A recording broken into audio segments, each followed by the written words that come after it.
తమిళనాడులో ప్రభుత్వం ఏర్పాటుకు సంబంధించి మరింత సమాచారం మా ప్రతినిధి నారాయణప్ప ప్రత్యక్ష ప్రసారం ద్వారా అందిస్తారు.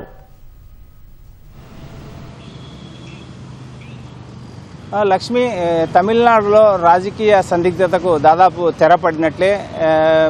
సాధారణ మెజారిటీ సాధించలేక, ప్రభుత్వ ఏర్పాటుకు అవసరమైన స్థానాలు సాధించలేక 108 స్థానాలు సాధించి 10 స్థానాలు దూరంగా ఉండిపోయిన టీవీకే అధినేత విజయ్కి మద్దతు ఇచ్చేందుకు చిన్న పార్టీలు, అదేవిధంగా కాంగ్రెస్ పార్టీ ముందుకు వస్తున్న నేపథ్యంలో తమిళనాడులో కొత్త ప్రభుత్వం ఏర్పాటు కానుంది. ఈ నెల 10వ తేదీతో ప్రస్తుత అసెంబ్లీ గడువు ముగియనున్న నేపథ్యంలో, శాసనసభ గడువు ముగియనున్న నేపథ్యంలో కొత్త ప్రభుత్వం ఏర్పాటు చేయాల్సి ఉంటుంది. కొత్త ప్రభుత్వం ఏర్పాటు చేయడానికి అవసరమైన 118 స్థానాలు బరిలో ఉన్న 3 పార్టీలు సాధించలేకపోయాయి. అటు డిఎంకే కూటమి కావచ్చు, ఏఐడిఎంకే కూటమి, అదేవిధంగా టీవీకే పార్టీ.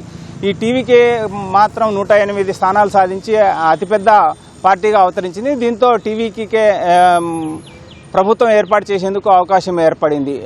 అతిపెద్ద పార్టీగా తమకు ప్రభుత్వం ఏర్పాటు చేసేందుకు ఆహ్వానించాలని చెప్పి గవర్నర్కు టీవీకే అధినేత విజయ్ ఇప్పటికే 2 సార్లుగా ఉత్తరాలు రాశారు. ఈ నేపథ్యంలో ఈరోజు గవర్నర్ను టీవీకే అధినేత విజయ్ కలిసేందుకు అవకాశం ఉంది. తన పార్టీ తరఫున గెలుపొందిన 108 మంది శాసనసభ్యులు తీసుకుని ఆయన గవర్నర్ను కలిసేందుకు అవకాశం ఉంది. కేరళ పర్యటనలో ఉన్న అటు కేరళకు ఇటు తమిళనాడుకు 2 రాష్ట్రాలకు ఒకే గవర్నర్ ఉన్న నేపథ్యంలో కేరళ పర్యటనలో ఉన్న గవర్నర్ రాజేంద్రన్ విశ్వనాథ్ కేర్లేకర్ ఈరోజు చెన్నైకి రానున్నారు. చెన్నైకి రానున్న నేపథ్యంలో గవర్నర్ను టీవీకే అధినేత విజయ్ కలవనున్నారు. కొద్దిసేపటి క్రితమే కాంగ్రెస్ పార్టీకి సంబంధించిన శాసనసభ్యులు 5 కాంగ్రెస్ పార్టీ కార్యాలయంలో సమావేశమయ్యారు.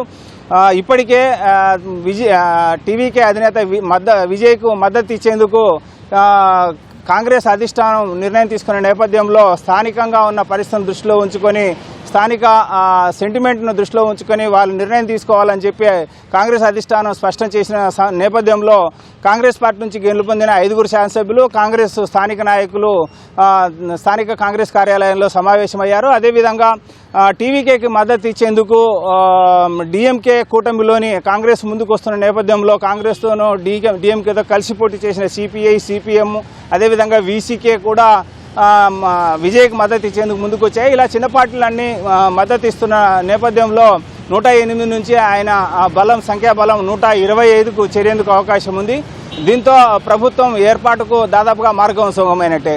కాకపోతే గతంలో ఎన్నడూ లేని రీతిలో తమిళనాడు చరిత్రలో ఎప్పుడూ లేని రీతిలో సరికొత్త రాజకీయ దృశ్యం ఆవిష్కృతం అవుతుంది. ఇప్పటి వరకు తమిళనాడు చరిత్రలో ఒక పార్టీ మాత్రమే అధికారంలో ఉండేది. సంకీర్ణ ప్రభుత్వాలు ఎప్పుడూ ఏర్పాటు కాలేదు.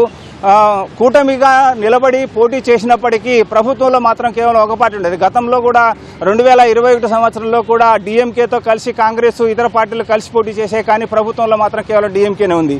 ఈసారి కూడా డిఎంకే, ఏఐడిఎంకే, గతంలో కూడా ఏఐడిఎంకే ఇతర పార్టీలతో కలిసి పోటీ చేసినప్పటికీ ఏఐడిఎంకే మాత్రమే ప్రభుత్వంలో ఉంది. కానీ ఇందుకు భిన్నంగా ఈసారి టీవీకే అధినేత తనకు మద్దతు ఇచ్చే పార్టీలకు అధికారంలో భాగస్వామ్యం కల్పిస్తుండడంతో సంకీర్ణ ప్రభుత్వం తొలిసారిగా తమిళనాడు చరిత్రలో సంకీర్ణ ప్రభుత్వం ఏర్పాటు కానుంది. అటు సిపిఐ, సిపిఎంకు 4 స్థానాలు ఉన్నాయి, కాంగ్రెస్కి 5 స్థానాలు ఉన్నాయి, వీసీకి 2 స్థానాలు ఉన్నాయి. మొత్తం 11 స్థానాలు. వీరి 108 స్థానాలు కలిపితే దాదాపుగా మెజారిటీకి దగ్గరగా వచ్చే అవకాశం ఉండడంతో ప్రభుత్వం ఏర్పాటు దాదాపుగా ఖాయమైనట్లే. ఈరోజు గవర్నర్ కలిసిన తర్వాత రేపు ముఖ్యమంత్రిగా ప్రమాణ స్వీకారం చేయనున్నారు. ఇప్పటికే 2 స్థానాల్లో గెలుపొందిన విజయ్ శ్రీపెరంబూరు మాత్రమే శ్రీపెరంబూరులో కొనసాగుతూ ఆయన తిరుచి ఈస్ట్ నుంచి తన పదవికి రాజీనామా చేసేందుకు అవకాశం ఉంది.